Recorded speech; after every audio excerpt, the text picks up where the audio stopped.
পাঁচবিবিতে বর্ণাঢ্য আয়োজনে পহেলা বৈশাখ উদযাপন। ইদ্রিস আলী, পাঁচবিবি উপজেলা প্রতিনিধি। জয়পুরহাটের পাঁচবিবিতে পহেলা বৈশাখ ১৪৩৩ বর্ণাঢ্য আয়োজনের মধ্য দিয়ে পালিত হয়। মঙ্গলবার সকালে জাতীয় পতাকা উত্তোলনের মধ্য দিয়ে অনুষ্ঠানের সূচনা করেন উপজেলা প্রশাসন। উপজেলা নির্বাহী কর্মকর্তা সেলিম আহমেদ এর নেতৃত্বে উপজেলার বিভিন্ন দপ্তরের কর্মকর্তা কর্মচারী, রাজনৈতিক দলের নেতাকর্মী, সামাজিক সংগঠন, শিক্ষা প্রতিষ্ঠানের শিক্ষক শিক্ষার্থীর অংশগ্রহণে একটি শোভাযাত্রা শহরের প্রধান প্রধান সড়ক প্রদক্ষিণ করে।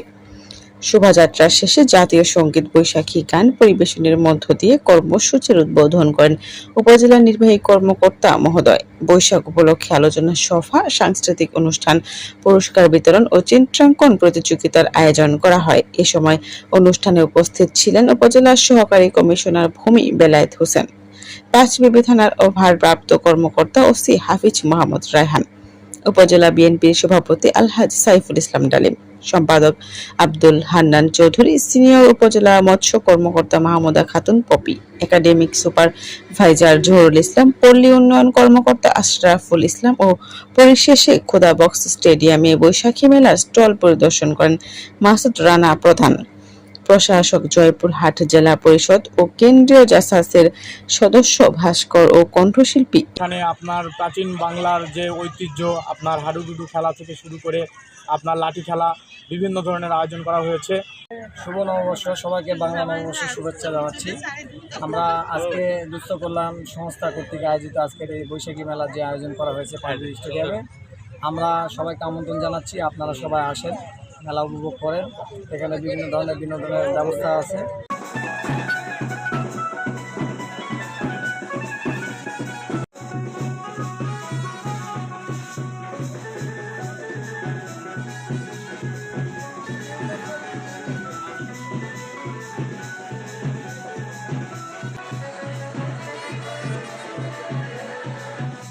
আমরা আজকের যে আয়োজনটি করেছি এখানে, এটা বিগত প্রায় ২৮ বছর আগে দুবার হয়েছিল।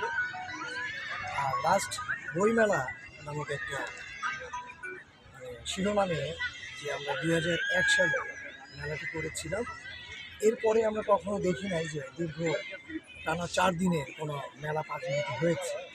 তো বিগত গভর্নমেন্টে অনেকে এসেছিল, তারা একদিন অথবা ১ ঘন্টা ২ ঘন্টা একটা করে র্যালি শেষ করে তাদের কর্মসূচি সমাপ্ত